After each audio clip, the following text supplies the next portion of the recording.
కుర్మకుల బాంధవులందరికీ శనార్థులు. రేపు 11వ తారీఖు జరగబోయే సర్పంచ్ ఎలక్షన్స్, అలాగే 14వ తారీఖు నాడు జరగబోయే సర్పంచ్ ఎలక్షన్స్ పోలింగ్ డేట్ నాడు, అట్లాగే 17వ తారీఖు నాడు జరగబోయే పోలింగ్ డేట్ నాడు ఏదైతే ఒక గ్రామ ప్రథమ పౌరుడు సర్పంచ్గా చాలా మొదటి అడుగు రాజకీయ వ్యవస్థలో. కాబట్టి ప్రతి ఒక్కరూ మన కుర్మకుల బాంధవులు ఎక్కడైతే నిలబడి ఉంటారో దయచేసి ఈ వీడియో, ఈ ఆడియో ఎవరైతే వింటారో మీరు ఏవైతే మీ మైండ్లో ఎన్ని పాత విషయాలు ఎన్ని ఉన్నా కూడా దయచేసి ఒక్కసారి మన కుర్మకుల బాంధవులకు అవకాశం ఒకవేళ మన గ్రామంలో ఎక్కడిదక్కడ వస్తే నిలబెట్టుకొని గెలుచుకునే ప్రయత్నం చేయండి. మన కళ్ళను మనమే పొడుచుకోవద్దు.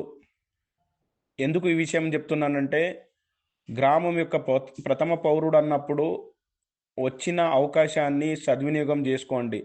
ఏదన్నా విషయము, అంతర్గత విషయము ఇంకొకటి ఉంటే కూడా ఈసారి మన కురుమోళ్ళకు అవకాశం వచ్చిన జాగాలల్లో మనం అపోజ్ చేయడం కాదు, మనమే దగ్గరుండి మనకు తోచినంత ఓట్ల రూపంలో భారీ మెజార్టీ ఇచ్చే విధంగా ప్రతి ఒక్క కురువ సోదరుడు పనిచేయాలనేది నా యొక్క ఆలోచన మీకు వ్యక్తం పరుస్తున్నాను.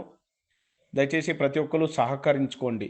ఒకరిదొకరు అంటే మనము ఈ ఈ అంటే ఇప్పుడు ఏదైతే రాజకీయ వ్యవస్థలు ఉన్నాయో ప్రతి జాగాలల్లో కులం లేనిది ఏ రాజకీయం లేదు.